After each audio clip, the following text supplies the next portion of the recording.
Tanga. Mheshimiwa, karibu sana kwenye kamati. Habari za asubuhi. Sisi tunamshukuru Mwenyezi Mungu, tuko vizuri kabisa. Karibu sana. Naam, habari za Tanga? Tanga kwema kabisa. Tunashukuru Mungu tumepata mvua kidogo. Ndio. Huko pia. Huko pia. Alhamdulillah. Sawa, tumekupigia asubuhi hii ya leo kwa jambo moja. Tanga ni jiji ambalo limekuwa likisifika kwa, ni jiji kubwa lakini watu wengi wamekuwa wakisema kwamba jiji la Tanga mzunguko wa pesa ni mdogo sana. Na Mheshimiwa Rais amefanya ziara hivi karibuni na hata hatujamaliza hata mwezi, na mengi sana yamezinduliwa hapo Tanga. Sasa nikasema sio mbaya tuweze kukupigia mkuu wa mkoa kama msimamizi wa mkoa, rais wa mkoa hapo Tanga, uweze kutufafanulia ni kwa namna gani mmejipanga kuhakikisha kwamba jiji la Tanga linaondokana na ile fikra ya zamani ya kwamba jiji la Tanga mzunguko wa pesa ni mdogo, lakini pia kuondoa hiyo mentality kwa vijana ambao ndo taifa la leo na la kesho. Karibu sana mheshimiwa. Asante sana. Mimi nashukuru sana Global kwa kazi nzuri mnaendelea kufanya. Lakini wanatanga wanampongeza na kumshukuru sana Mheshimiwa Rais wetu Mama Samia Suluhu Hassan kwa kuelekeza fedha nyingi. Kama tulivyosema wakati wa ziara yake hapa Tanga, tulipokea karibu trilioni 3.1. Zimeenda katika sekta mbalimbali ikiwemo sekta za uchumi kama kwenye uvuvi, kwenye kilimo cha umwagiliaji, kwenye masuala mazima ya mifugo. Sasa hivi tuna vikundi vya vijana wa BBT mifugo, lakini vile vile hata katika masuala mazima ya biashara mikopo imetoka. Tumetoa zaidi ya bilioni 8 na bado tunaendelea kutoa katika kota hii inakuja. Kwa hivyo mzunguko kwa kweli ni umekuwa sio kama hapo huko nyuma. Hatuwezi kufananisha Tanga na Dar es Salaam ama Tanga na Arusha au Mbeya. Lakini kwa maana ya hali ilivyo na hali ilivyo sasa ni tofauti kabisa. Bandari ilivyochangamka na mizigo kuja na magari mengi kushushwa hapa, lakini vile vile mizigo kuja hapa, kumekuwa na mzunguko mkubwa sana. Lakini hata ajira imeongezeka kutoka 3 mpaka 19 ya wafanyakazi bandarini. Lakini hata vijana shughuli mbalimbali, madereva wakija wanakwenda kwenye migahawa, wanakwenda kwenye masuala mazima ya chakula, na vijana wengi wako kwenye haya magrocery ya kutengeneza chips, samaki, nini, vitu vingi wanafanya. Lakini bodaboda wapo wanafanya shughuli, na hata sasa hivi kuna vijana wanatengeneza kanzu, wanashona kanzu mwanzo mwisho. Sasa hawa tunataka tuwashike mkono waende mbali zaidi. Kuna vijana wanatengeneza gypsum board na wanaoda kubwa mpaka wanashindwa kukamilisha. Lakini maeneo mengi wakina mama wajasiriamali wanauza vikapu vyao. Haya mababu ya ukaya toka mama amekuja, oda tunazo nyingi kweli mpaka tunataka tuanzishe kiwanda. Kwa hivyo uchumi umeimarika na utazidi kuimarika kutokana na maelekezo sasa haya ya viwanda hivi vifufuke, na ile Tanga ya viwanda mama anataka irudi. Lakini pia uchumi wa blue, wavuvi wanavua sasa samaki wanaenda mpaka bahari kuu. Lakini kuna soko la samaki linakuja kubwa ambalo limeendelea kuanza kujengwa huko Mkinga. Na mambo ni mengi. Ndizi vijana wanauza sasa hivi, taa za barabarani zipo. Ukienda maeneo ya Mweza pale utakuta soko lile ndizi mzuzu ni Mkono Tembo zinauzwa mpaka usiku. Kwa hivyo kwa kweli niseme kazi kubwa imefanyika na imechochea uchumi. Na vijana wameneemeka na wataendelea kuneemeka. Sisi tunachotaka tuambie ni ubunifu. Waje na mawazo ya ubunifu, sisi tutajua jinsi gani ya kuunganisha na mitaji. Tutaendelea kuwashika mikono makundi yote ya walemavu, wakina mama, vijana na hata wazee. Na hivi tuna mizinga, nadhani kesho kutwa tutagawa mizinga kwa ajili ya wale wafugaji wa nyuki katika maeneo ya mikoko.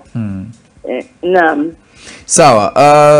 Upande pia kwa sababu watu wenyewe ndo wanafanya jiji liwe na mzunguko unapozungumzia wananchi, mizunguko na vitu kama hivyo. Kwa Dar es Salaam tumeona sasa hivi biashara isharuhusiwa masaa 24 inafanyika katika zile sehemu kubwa. Kwa Tanga na yeye pia mmejipangaje, kwa sababu kama nilivyosema mwanzoni kwamba zile mentality za watu wamejiwekea kwamba Tanga saa 2 ana biashara kila kitu kimefungwa. Sasa vitu kama hivyo, na ukinapozungumzia jiji la Tanga ni kubwa, na unapozungumzia jiji maana yake biashara na mambo kama hayo inatakiwa yao yanafanyika masaa 24, muda mrefu. Ndio, karibu sana mheshimiwa. Kwanza tulichokifanya, mimi nipongeze mkurugenzi wa jiji hapa. Ndio. Maana kikazi ya kwanza niliwaita bwana, wewe nyinyi jiji limekuwa giza. Kiza totoro, utafananisha hata wilaya zingine za huko ndani. Ndio. Unakuta taa zinawaka. Kwa hivyo walichofanya, tulikuwa tunataa karibu 600 zinatumia umeme wa TANESCO.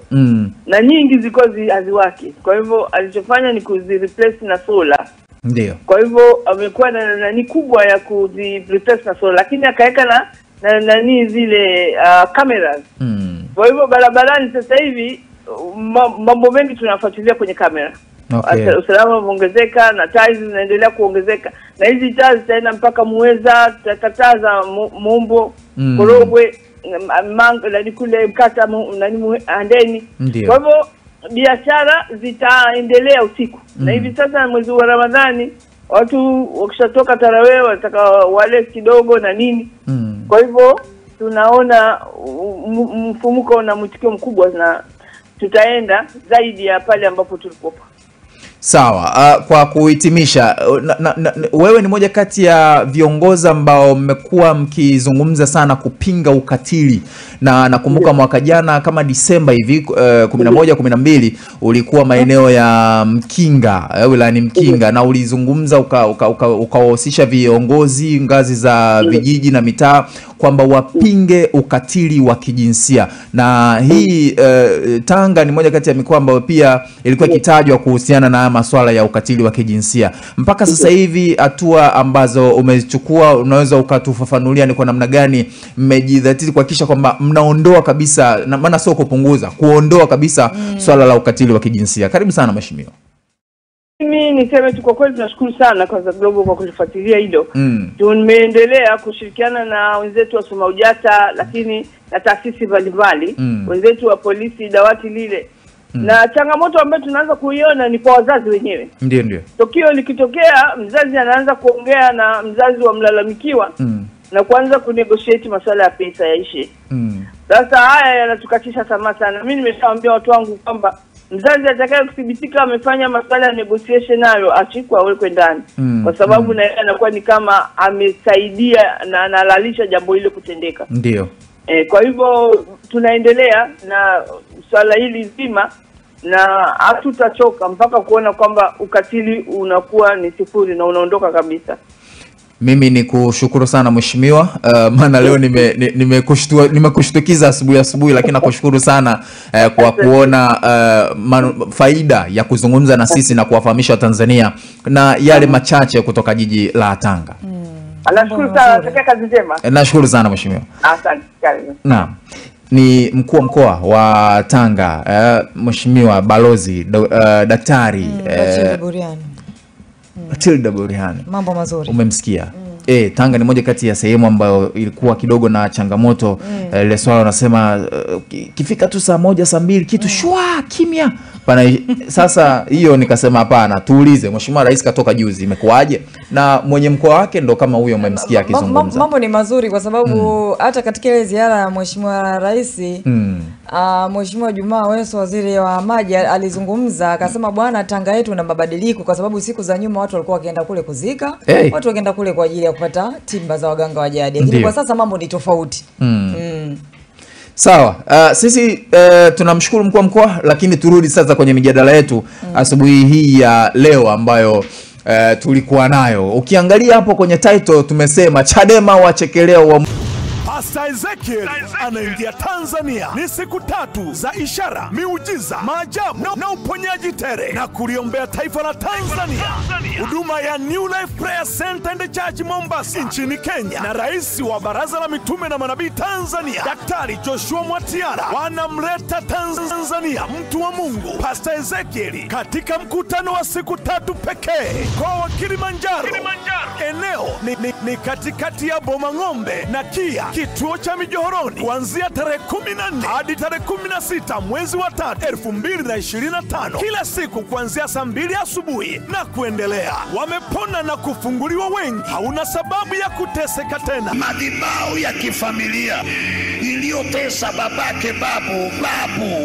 babako imekufikia, ivunjwe na nguvu zote. Kwa maelekezo piga simu namba 0774781537. Watu wote mnakaribishwa.